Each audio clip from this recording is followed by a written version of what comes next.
may I read you a quote, Dan Dibber Claus? Please. The idea, philosophically, that Kyle Shanahan wants to run the ball is not true, and people need to leave that behind. End quote. Steve Young. Yeah. Steve Young said that.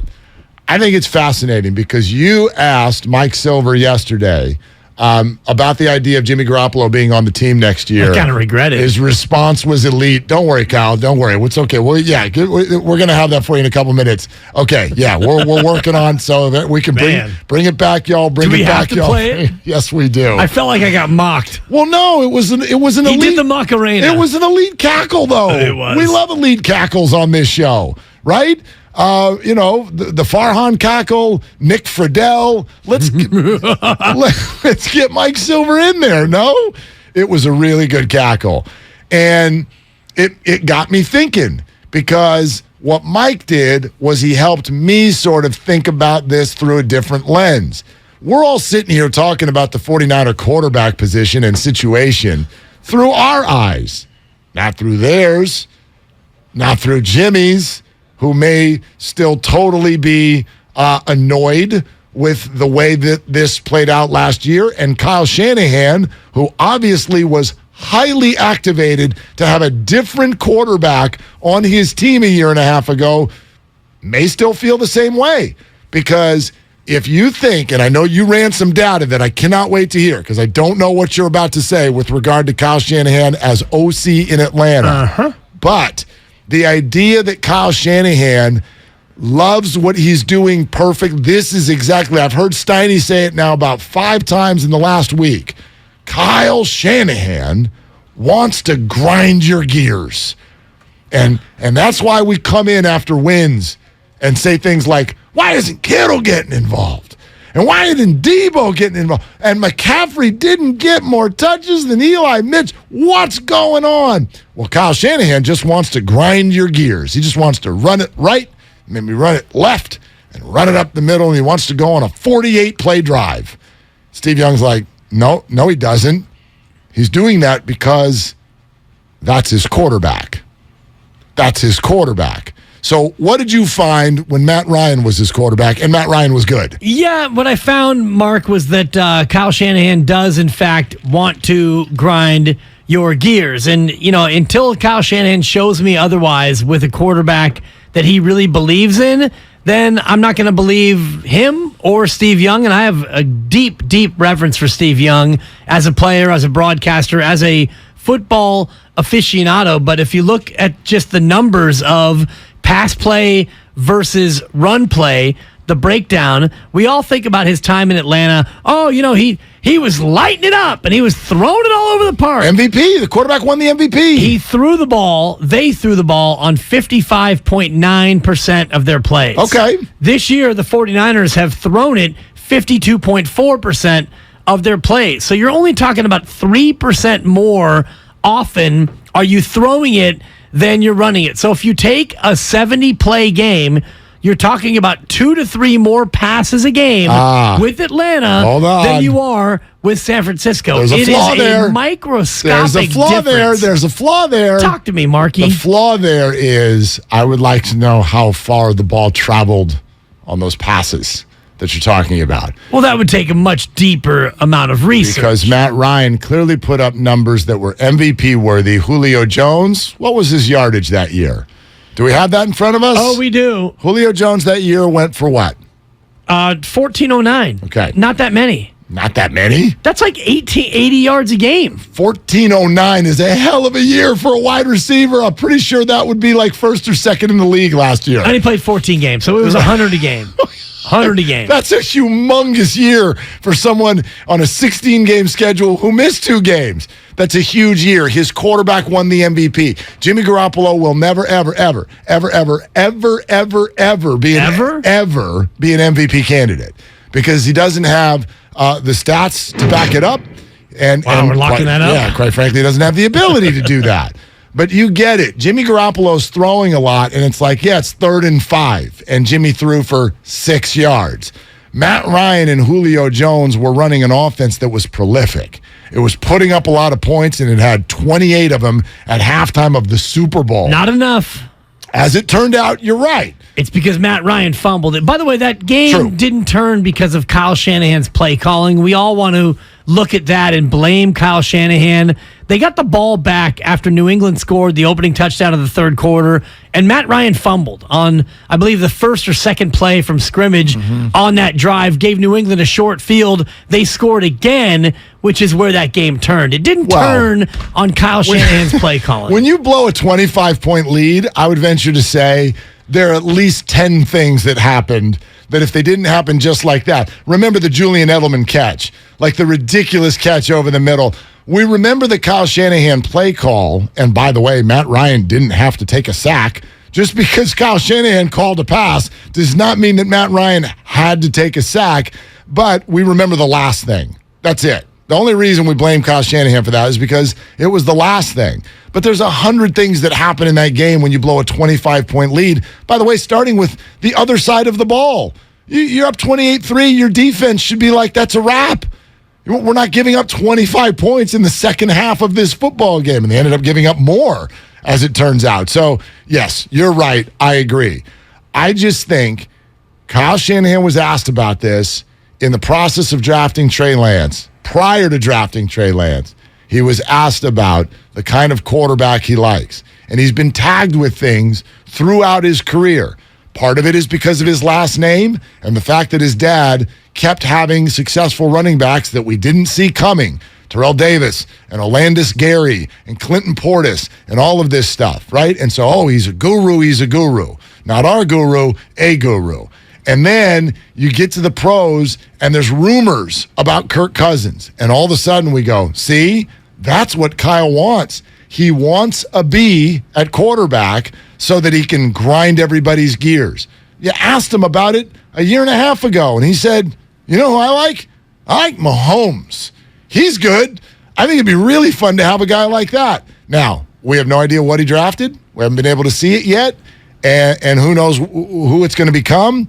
But I just think if Steve Young is saying it, and we've got plenty, I believe, evidence to back it up, like when you look at these 49er games and go, well, why aren't they getting this guy involved? And why aren't they getting that? And why aren't they winning by more? That's not what this is. It's not what this is, and it's not because he wants it that way. He doesn't want to play a field goal game in the fourth quarter. He's limited at quarterback. So he has concocted a smoothie that usually works with this guy when he's healthy. I don't buy that Kyle Shanahan doesn't like points and doesn't like to throw the ball and doesn't like winning by a lot.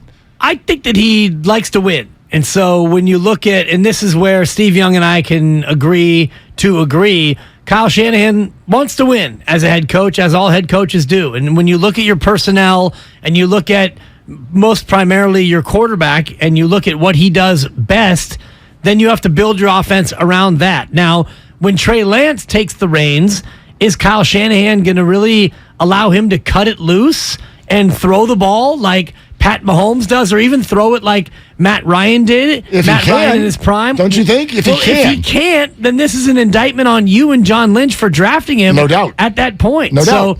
I don't believe that Kyle Shanahan has the faith in his own offense to be able to do what he wants to do in Atlanta. And, we talk about that Atlanta year, and Matt Ryan threw for, I think, 5,000 yards? Did he? Is that what the number was? Yes, it was. I have it right here. 49-44. Yeah. Jimmy never going to throw for 49-44. No, but if you look at previous Kyle Shanahan years, and I've gone back through every year of Kyle Shanahan, he's thrown the ball more in a number of different years. But the reason why is because they've been trailing in games. That too. So until he has a quarterback that he can really put his faith in, we don't know if Steve Young is right. We don't know if I'm right. We don't know who the real Kyle Shanahan is until we see Kyle Shanahan with a quarterback that he really believes in. First of all, good morning, Twitch and YouTube. Thank you for watching, and your phone calls on anything that you hear today, absolutely and always welcome at 888-957-9570. You can fire texts off as well to the Xfinity mobile text line. Now, you said something interesting there. You said when Trey Lance takes over, which in Mike Silver's answer yesterday, I don't know that we necessarily can definitively say when Trey Lance takes over. So you brought up the idea of Jimmy being on this team after the end of this year, and the response, I thought, was pretty damn interesting. Here it is from yesterday. If he goes on a deep run, there's a lot of talk that maybe he sticks around next year. What would that? I mean, that's what I'm saying, Mike. But what would that mean in terms of the team and the salary cap? Okay, first and foremost, that is one hell of a cackle. That is it. That is pretty rude to interrupt the host like that, to be honest. See, I know you don't like being interrupted. I'm Dibs. just joking because Mike and I have hung out at multiple Niner games this year. Whoop! Yeah, I saw him this last I think I'm soaking wet Sunday over here. night. Mike and I, we chopped it up. And I thanked him and I said, "Yeah, Mike, you're doing great. What can I do to make you better?" What did he say? I think you just heard his answer. Okay, there it is. All right. Yeah, so he said, "Ask me more about Jimmy G being around next year." I love it. So the mere idea of Jimmy Garoppolo on the 49ers next year, Mike Silver thought that was pretty funny. However, he then did do you the honor of an answer. It's the least he can do. They might want Jimmy back. I'm not saying that they won't want him back. It depends how far they go. But Jimmy's got the power now, finally. Instead of like, oh, hey, Jimmy, we can look around and maybe replace you with someone, and we'll let you know, and we can always just cut you. Now it's, hey, you can't tag me. I'll maybe look around, and you guys, while I'm looking around, might have to see other options evaporate. So, yeah, I mean, this will be a great problem to have for everybody. That's probably a Super Bowl winning Jimmy that I'm talking about. But, yeah, if they want Jimmy back, Jimmy might be like, yeah, okay, I'll keep that in mind. Let me look around. Okay, so I think we have got this thought going on in our mind that if it goes well the rest of the way, and there's a completely different conversation we can have about the 49ers that I think is really fun, which is, are they good or do we just think they should be good? That's kind of where we're at right now. They beat the Chargers. They got into 5-4. First place is on the line Monday night. I think everything is set up for them. But the expectations for the 49ers, have you ever seen expectations like this for a team that's 5-4? It's pretty wild. And I get it. There's context, okay? So there's all of that. But if this does indeed, Dibs, if this goes well, we have in our mind, well, the 49ers and Jimmy, they're obviously joined at the hip. And here we go to another deep playoff run, third time in 3 healthy years that off they go on a deep playoff run. How could you part after that? Except for the 2 people who are actually making the decision might be the 2 most activated people in all of the Bay Area to part. Right. Primarily Jimmy G, in terms of, him wanting to go somewhere where he's truly beloved, where he's not just the afterthought or the fallback plan or the plan B, even if the money is huge in what the Niners decide they want to offer him. But I don't even think that the Niners would look to offer him a huge deal to keep him, because then what do you do about Trey Lance? And what does that say about your process in terms of trading up to take Trey Lance in the first place? And now what? You're going to give him the Jordan Love treatment, or you're going to move off of Trey Lance? What happens at that point? So if Jimmy G leaves, what do you do for Trey Lance in terms of his backup for next year? Because you need to bring somebody in to back him up in case he gets hurt again. Yeah, or in case he's not good enough. Doesn't play well. Right. Yeah. So you're right. I mean, I think we've understood, how can you not bring Jimmy back if he ends up in a Super Bowl, if he ends up in the NFC title game? How can you? Do you realize, you just laid it out. Isn't that pretty embarrassing? Right? My favorite, Sebastian Maniscalco. It's literally the title of one of his tours. Aren't you embarrassed? You move heaven and earth to draft a quarterback and then never let him play? And bring back the guy that you wanted to replace? Oh, they let him play. Flip your salary cap absolutely upside down. And then what do you have? Well, the salary cap is malleable, as you say. What's the interview with Trey Lance the day after Jimmy re-signs next year? How's that go? How's that sound? When you hold the clipboard, you may want to hold it with your left hand. That way you don't tire out your right wrist in case we ever need you. I I love Mike. Mike is on fire. I love how much we sit here and talk about these teams and we talk about these athletes. And once we've gotten to know them a lot, and once they've had some success here in the Bay Area, we've decided that they're egoless.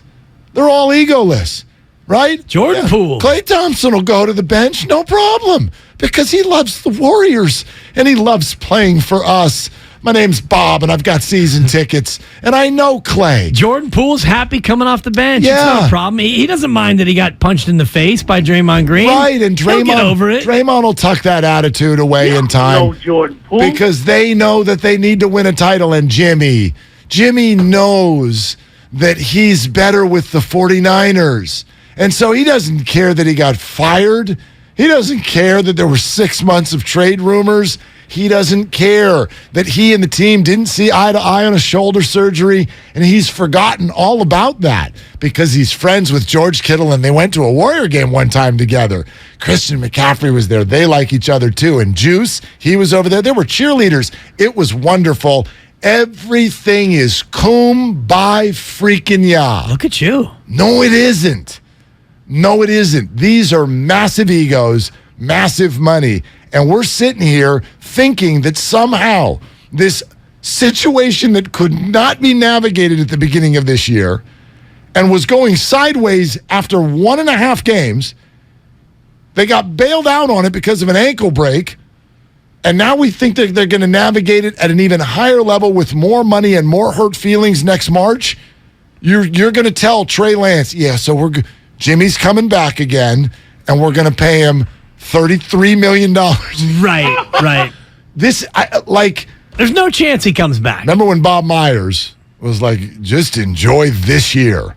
Boy, I think 49er fans needed to hear that as much as anyone, because this idea that they can navigate that next year, I think Mike Silver's laugh is right on point. Yeah, and that's why I was asking him to get some clarity, because he had written about Jimmy Garoppolo in the Chronicle, and there is that notion of if Jimmy Garoppolo goes on a deep run, what do you do? And that's a narrative that will continue to grow. It's not something that I created, and it's not something that's going to go away, because there are still major questions about Trey Lance, and ultimately Kyle Shanahan wants to win football games, and that's why they brought Jimmy Garoppolo back in the first place, because they wanted an insurance policy for Trey Lance in case Trey Lance wasn't good enough. They wanted to have somebody behind him, and then Trey Lance got hurt, and now they're looking like geniuses because they did have somebody behind him. So as much as Kyle may want to throw the ball more, that's what Steve Young was intimating, that Kyle doesn't want to just grind teams out. I'm yet to believe that. The proof is in the pudding, and right now the pudding shows you that Kyle does want to run the ball. And with if it's because it's with Jimmy, then what happens when it's with Trey? What did we see with Trey in the early part of this year? Did he let Trey cook? No, he didn't let Trey cook. But they ran the ball more with Trey Lance. But we didn't translate it that way. We translated that to mean he's not ready to cook. So will he be next year? I don't know. The answer is no. Kyle Shanahan's going to continue to try to grind teams out. They're 22-2 when they run the ball 30 times in a game. You think Kyle doesn't know that? I think he does know that. And I do not think the stat would say that if he had Patrick Mahomes. I think that it would look very, very different. But he's not going to get Patrick Mahomes. Of course not. And he's not getting Steve Young. Of course not. But the larger point... He's got Trey Lance, a guy who is maybe Justin Fields light. The larger point that we're having here is if this goes well the rest of the year, we've all decided, then Kyle loves this. I don't think Kyle loves this. I don't think this is still not and never will be Plan A. Yeah, but Plan A is I got the data Plan on A that doesn't work. Plan A is not what life's about. I want to be an NBA basketball player, but I'm 5'8", a white guy with a big fat boiler. What letter of plan are you on right now? W? W for Willard? Yeah. I get what you're saying. Let's go, Mark. Yeah, thank you. Actually, it's Plan M for Mark. Of course, Kyle wants to be Andy Reid and let's go 5 wide and throw it all over the park, and isn't this fun? Yeah. But you don't get to do that, Kyle. No, you can't. You got Mullins, Beathard, Lance, and Garoppolo. You get to do it if you can find someone that can do it, and they haven't been able to do that yet.